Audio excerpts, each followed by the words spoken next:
Welcome to the Business Technology Podcast, where we simplify tech for business owners who don't have time to waste. I'm Scott. And I'm Alec.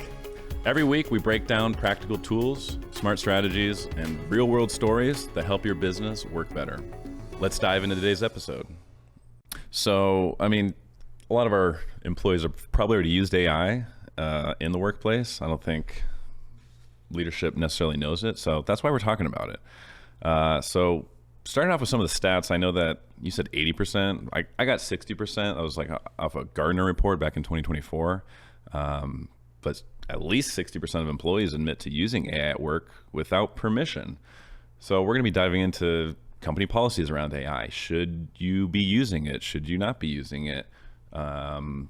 Ultimately, if you don't tell your employees how to do it, they're going to be using it, behind your back. So yeah, the worst thing that we can do here is, let's say, put a ban on AI. We don't want something to be going under the table and people just acting like, oh, we're not using AI, and they're just going around the bush. Everyone uses AI at home. They're most likely going to use it at work.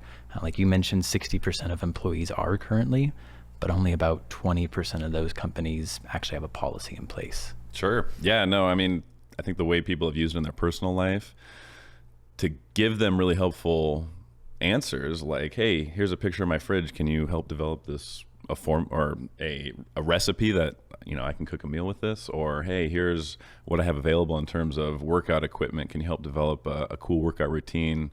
And here are my goals associated with it. So you think like, oh, here's a list of my client information. And I just have it sorted by addresses. Can you help AI develop the best way to organize a mailers to go out this? You don't really think that, hey, maybe there's sensitive company data getting pumped into this tool. You may or may not really know, how that data is being used. So just think about when you are putting this type of stuff into AI, if it includes that sensitive client information for work, like you're already stepping into a territory that you need to be, scared of. Let's use a term, we'll call it shadow AI. Okay. So shadow AI is going to be when these employees are putting sensitive client data into these AI chatbots, whether it's Google Gemini or ChatGPT. There's a couple out there.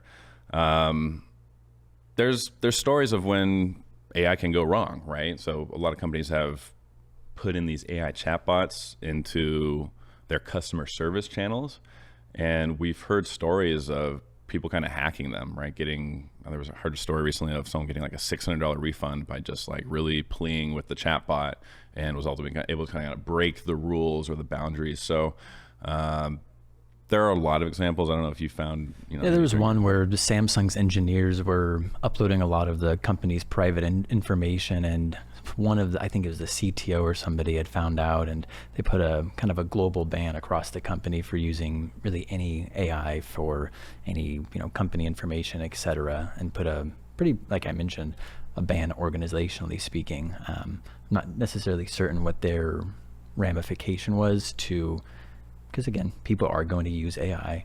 I know it affected the engineers quite a lot. But yeah, we're seeing a lot of companies crack down. It's affecting a lot of people in like recruiting and hiring, as there's a lot of changes that are going to be coming with AI and the hiring process. I think October 1st in 2025, California has a new law in place where anyone that has any type of AI with your applications, screening process, promotions, etc., you're going to have to keep records of those for a much longer period of time than we were previously. So as AI continues to be adopted more and more into every organization, not just organizations, but specific departments are going to have to learn to work with that as well.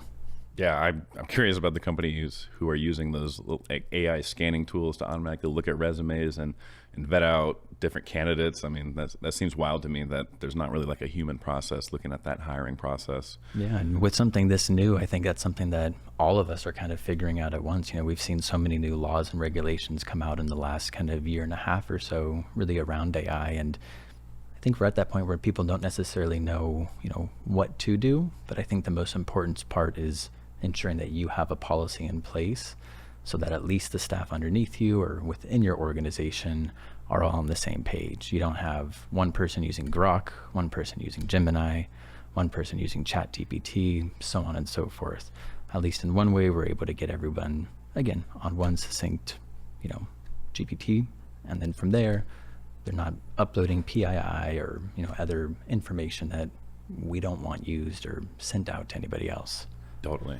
So like if it is a super useful tool, I think there's times you can use it safely in the workplace, right, without having that safety guardrail or those policies, those corporate policies that help define when you can and cannot use it. I'll talk a little bit later about how we set up a lot of clients with Microsoft's Copilot and how we can kind of restrict it to business information only and use sensitivity labels. But I want to talk about when you might not want to use it. So a definition, you said PII. For people who don't know what that is, that's personally identifiable information. So that's details that point to one person. That might be, their social security number, their address where they live, phone number, email, etc. It's basically, having their house key taped to their front door, if you were going to put that out there. Anything related to like intellectual property. So that's, the company's secret sauce, or it could be sensitive client data. Anything that's legally owned by you and that you're supposed to be protecting for your client, just as a rule of thumb, it's something you never want to put into any chatbot, ChatGPT, whatever. I think for companies who don't yet have those policies in place, if you're listening to this or if you're someone in the workplace, just adhere to those kind of standards. Like think about, hey, am I just taking a picture of this room and asking it to provide me a new interior design idea? That seems totally fine to use it for. Or providing theoreticals like, hey, I'm up against this sort of business challenge and here's the resources that I have to work with. How may I be able to best prioritize, tackling these problems? Or how can you, act as an assistant, act as my executive assistant to help me as the CEO figure out these types of different things I'm struggling with? So if you keep it as a broader stroke or broader sort of prompt without actually uploading your company database, I think it can be a lot safer. But those are some of the policies that you can start to put right now into your company handbook. So if you haven't refreshed that in a long time, I mean, it's really the best time ever. Go into ChatGPT or your favorite AI tool and say, hey, look at my company policy and help me understand if use of company data and AI is on here or not, or just company or AI in general. I mean, really kind of what is AI? We didn't totally define that. AI to you and I and to the listener kind of sounds like these chatbots that we're used to. I mean, AI has existed for like a really long time, but the way we can fully understand it now is, again, with these chatbots, because it kind of sounds like you're talking to a human or a little robot assistant that's there to help you get through that task. So that's kind of what we're referring to on AI is these, large language models that would then potentially put you at risk by putting those company data in. So go through your company policy and ask it to add a couple of points about not putting any PII or sensitive client data or intellectual property into those tools. Just as a general blanket, you can lock it down a lot further, but that's simply asking your employees not to do it. I think if you're listening, you're probably curious on how do I enforce this in general. Well, you kind of get ahead of it, I would say, before your employees start to use it on their own. So if you don't provide them a tool to use, like Microsoft's Copilot, they're going to go out and seek their own. So if I could just talk about how we've set up some successful scenarios for business clients where they're already on Microsoft's modern workplace. So M365, they generally have like Microsoft Business Premium licenses, and those are assigned to all users in the organization. So what that tool allows you to do is use the features that are within Copilot. That's Microsoft's AI tool. And what specifically it does differently than other AI tools is it's actually synced to your company's data set. So the files that you have in your company's SharePoint, company policies you have, all the email history, what you're using in Outlook, who your contacts are, notes you have in OneNote, previous Teams messages you've sent to people, basically all the work and correspondence and data that you've put into your Microsoft or Office environment can now be accessed and read by the Windows Copilot tool. So instead of relying it more on a big LLM that has a bunch of public data on there that's giving you the information, it's actually going to help you craft answers and responses just based on your own data set. So I've seen this help out a lot of different organizations in way of improving efficiency, where they may be able to reference previous SOPs at a glance. Rather than having to dig through different files or different departments, they're able to just ask Copilot, hey, where did I talk about, this time, how to set up this kind of faxing to this specific client? Okay, great. I already have that information right there, and it's providing me a summarized format of that. One thing that's also useful is just digging up past client information. So there could be old PDFs, old Word documents. Instead of searching through an entire depository of this, let's say, client data folder, you can go ahead and have this algorithm search it for you. So kind of like having Google, but in your own business, and then adding that little flair of, an assistant. What would you say to those people who are listening to this and identify with the, that's exactly what we're doing right now? There's a lot of industries who do deal with a lot of, that PII that we were speaking about, legal, accounting, healthcare, et cetera. But like we mentioned, the vast majority, well over 50% of employees, are using AI. So if, someone who's listening is, on the executive level and they know that their organization is using things the way that they currently aren't supposed to be, what would you tell them? What would your next step be to ensure that your organization is kind of getting on the right track and doing what it needs to do to protect itself? Well, one main thing is really giving them the tools in advance. So you set the company policy. Hey, let's, for example, only use Windows Copilot in our environment. This is the AI tool you're allowed to use.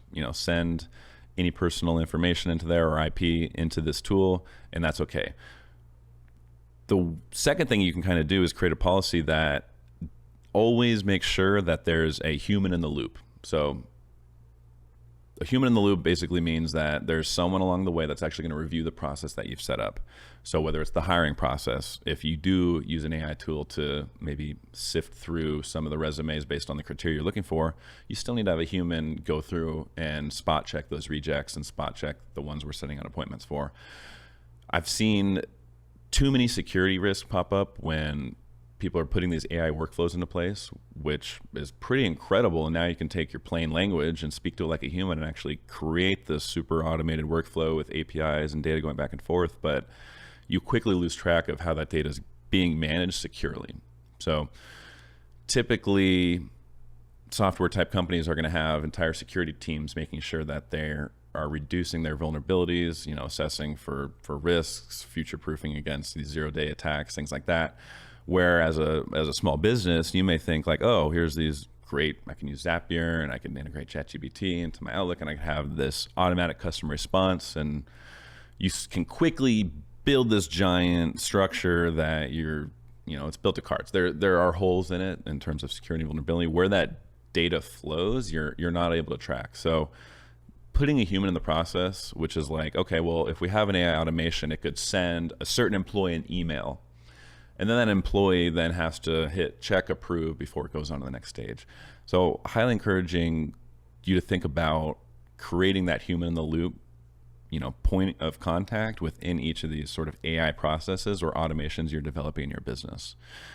So I want to circle back on the companies who are using Copilot and Windows Copilot specifically to look through all their business data that they've built over the years, or if they're a new company they've just started and they want to wonder, how can I sort of create a data set that's visible and a data set that's not visible to all my employees. I don't necessarily want, company payroll information or maybe some of the sensitive IP I have about some of my top clients accessible to everybody in the organization, or however it applies to you. You may have to provide or do what we call in IT a zero trust approach. If you don't need access to it, you shouldn't get access to it. And with Windows, you can set sensitivity labels to different folders or different sites. And with those sensitivity labels, which we won't really fully go into now, but essentially if you set high sensitivity or high security on a certain data set or a site or a certain inbox for a user, that large language model, that Copilot tool, will exclude anything in those, that have those certain sensitivity labels from, being provided in a response. So that's really helpful if, again, you have that sensitive data you don't want everybody in the organization to see, but you want to make sure that they are using AI tools to be more efficient, so they're not just manually sifting through data sets, manually fixing Excel files, whatever people, use AI for. There's a million different ways to use it, but just give them the tools to use it and give them the safe boundaries, and hopefully we kind of gave our listeners a little bit better idea of where they should go next in their business. And it seems like kind of one of the biggest takeaways is we need to be intentional with the use of AI, and we can't treat it like something where we set it up and then we just sit back and believe it's going to do its job for us. There does, like you mentioned, need to be some level of human intervention, even though it is, a robot and AI. But correct, it seems like we just need to be extremely intentional, lay out clear standards for everybody within the organization, and just ensure that, again, we're not trusting it blindly. We're, at the end of the day, still intervening at some point. Yeah. So I guess that's everybody's homework. Go talk to your employees, see when the last time they use ChatGPT or any of these other large language models, see if they think it would be useful for them. And then look at your company policies for your employees and see if you have anything about AI in the workplace. Yeah, because when used well, it can definitely increase efficiency, but if used poorly, it can get things cluttered and confuse some people as well. So this week's tech tip is for everybody to go take their employee handbook and put it into their favorite AI large language model and see how it can help improve their company's policies around use and AI. And let us know in the comments if you have any questions. We'll see you next week. Thanks so much for listening. So that's it for today's episode of the Business Technology Podcast. Our goal is simple: to be your go-to resource for all things business technology. If you have any questions, leave them in the comments. You can also find us on Apple Podcasts, Spotify, and YouTube. If you'd like more information about ITS, you can find us on Instagram at ITS Telecom, or you can find us on LinkedIn at Integrated Telemanagement Services. Both are linked in the show notes. Thanks for listening, and we'll catch you on a later episode.